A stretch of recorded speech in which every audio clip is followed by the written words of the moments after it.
Ouais, l'heure de l'entraînement arrive. Un bon petit café en guise de pré-workout. On va tout donner. Hey les copains, bonjour à tous. Donc nous voici mardi pour la deuxième séance, la séance pull. Donc hier je vous rappelle qu'on a fait de la séance push qui consistait à des mouvements de poussée et d'extension. Et là on est sur donc une séance pull qui va consister à des mouvements de tirage et de flexion. Donc aujourd'hui on va travailler le dos, d'accord? Donc le dos, les trapèzes et les biceps. Voilà, Alex est toujours là, il est encore vivant de la séance d'hier, difficile mais et ben comme hier, on va tout donner. Principe de la charge progressive et c'est parti pour le premier exercice. Donc pour ce premier exercice, on va faire des tractions. Prise large, donc on va travailler donc la largeur du dos, le fameux V qu'on veut tous avoir. Pas besoin d'être trop écarté, ça sert strictement à rien. Donc 4 séries, la première donc nue et après on va rajouter en augmentant la charge progressivement du lest, ce qui permettra donc un volume de travail plus sérieux et plus efficace.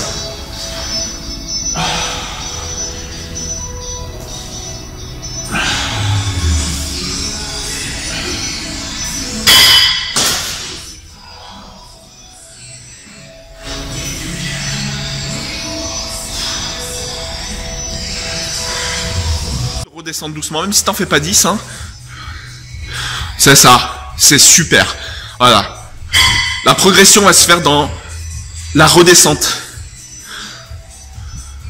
Le moment en phase excentrique, c'est le plus important. Le premier exercice de traction est terminé. On va passer sur un deuxième exercice qu'on va travailler en biceps. Donc on va faire du tirage à la poulie prise neutre pour travailler l'épaisseur cette fois-ci du dos. La traction, on a travaillé la largeur, on va travailler l'épaisseur. Donc c'est ce mouvement d'épaule en avant et en arrière qui va vraiment provoquer efficacement la contraction. Donc le dos bien droit, pas besoin d'être trop penché, le dos droit, et on vient vraiment chercher à faire un joli mouvement de tirage. Enchaîner tout de suite derrière avec un exercice que j'aime beaucoup, qu'on voit peu en salle, en prise supination, un tirage à la poulie, ce qui permet en fait d'avoir une sollicitation au niveau des biceps, parce qu'on va les travailler aujourd'hui, c'est le but de la séance, mais également de recruter les fibres inférieures au niveau du dos. Donc on peut le troquer avec une prise neutre, mais moi je préfère la prise supination qui me permet en fait une meilleure contraction au niveau de mes biceps. Voilà. C'est bon ça. Voilà. Suite du programme. On est congestionné là, ça y est, ça commence à être dur. On va faire donc, on va travailler des trapèzes supérieurs avec du shrug halter. Donc, je rappelle, hein, on déverrouille un peu ses genoux, on reste pas trop droit, on vient monter ses trapèzes. Ce n'est pas les bras qui montent, mais c'est bien. C'est comme si on disait, je ne sais pas, j'en sais rien. Voilà, c'est vraiment important ce mouvement d'élévation des épaules. Combiné, donc en biceps, ce qu'hier on a travaillé les épaules, on a travaillé le faisceau antérieur, le faisceau latéral, mais on n'a pas travaillé le faisceau postérieur. Donc moi je choisis de le faire à l'haltère, avec de l'oiseau sur banc, ce qui permet d'avoir le dos bien droit. Et on va venir chercher à travailler cette arrière d'épaule qui est trop souvent négligée par tout le monde.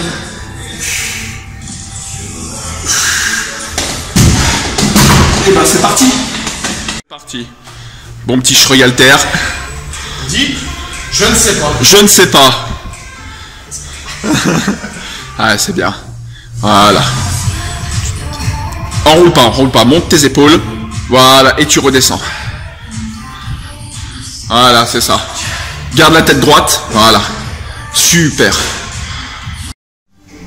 On a fini le travail des trapèzes, l'arrière de l'épaule. Le travail du dos n'est pas complètement fini.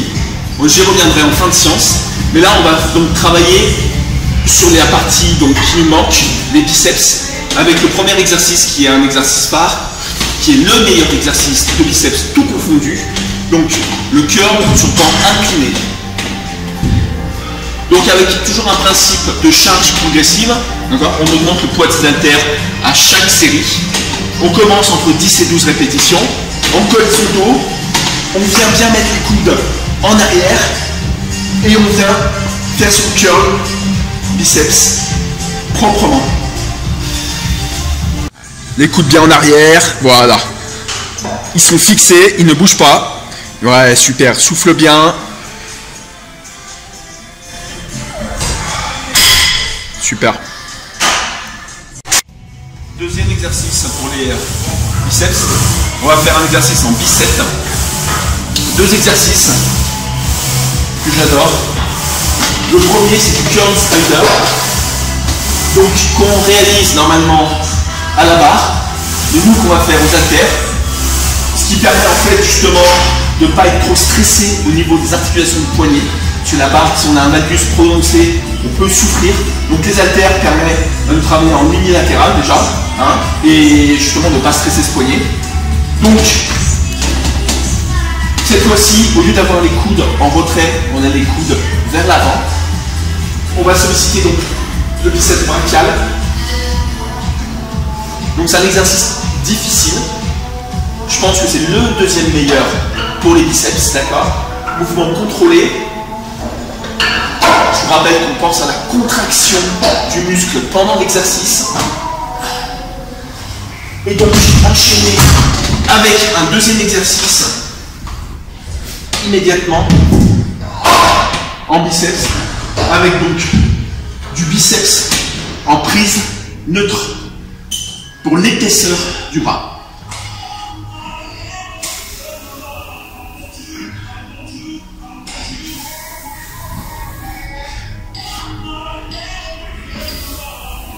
Les coudes un peu en avant. Voilà, super. Et c'est parti, mon kiki.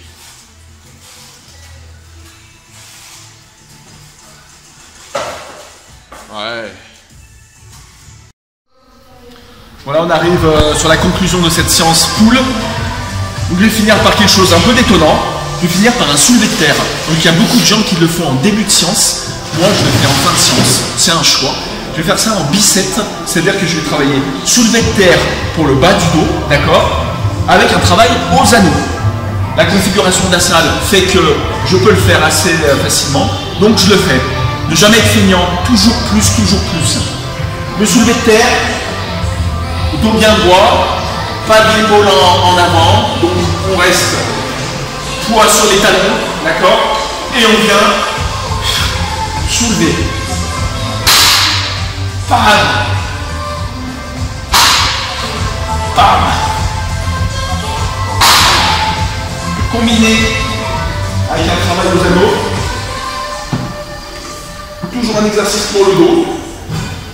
Et on vient ouvrir sa cage thoracique. Donc 2 fois 10. Avec 1 minute 30 de repos. C'est parti. Donc on va finir par des abdominaux. Donc moi j'ai choisi d'en faire tous les jours, c'est un choix. Il y en a qui en font 1 fois par semaine, d'autres 2 fois par semaine. Moi je les travaille assez régulièrement. C'est un muscle particulier et j'aime le solliciter dans la mesure du raisonnable. Aujourd'hui, hier on a travaillé à la poulie et à la barre, traction avec des relevés de jambes. Aujourd'hui on va travailler avec du kettlebell. Donc un exercice que j'aime bien c'est du crunch. Donc on déverrouille. Évitez d'avoir les pieds au sol. Pensez à votre psoas qui est étiré et c'est pas très bon. Donc, angle de 90, on vient monter avec un kettlebell. Enchaîner avec des obliques. En général, je fais une vingtaine de répétitions à chaque fois. Pour finir, avec main sur les fesses pour soulager le psoas. un relevé de plus. Pas la peine de descendre trop bas les jambes, ça sert strictement à rien. D'accord? Une fois que ce travail sera fini, avec mon collègue Alex, on va souffler, on va faire des 4 fantastiques, c'est-à-dire du gainage donc sur 1 minute. De cette position, on va passer à cette position, on va passer à cette position, et on va finir par le sympathique. Donc celui-là, c'est pas celui-là où on se repose. Hein. Les gens, je les vois, ils sont... Ah putain, il est bien pour le gainage. Là, on resserre les jambes, on monte le bassin, on contracte les fessiers, et surtout on contracte les abdominaux. Sinon, ça ne sert strictement à rien. 1 minute par position, on fait 1 voire 2 tours si on est en forme. Et ben c'est parti. Et on tourne. Voilà. Tranquille. Nickel. T'es un vrai pote si tu lâches pas une caisse.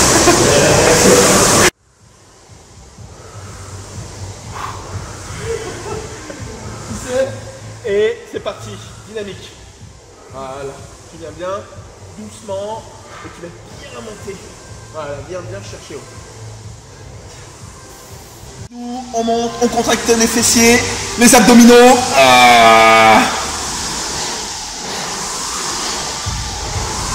Ding dong. Yeah.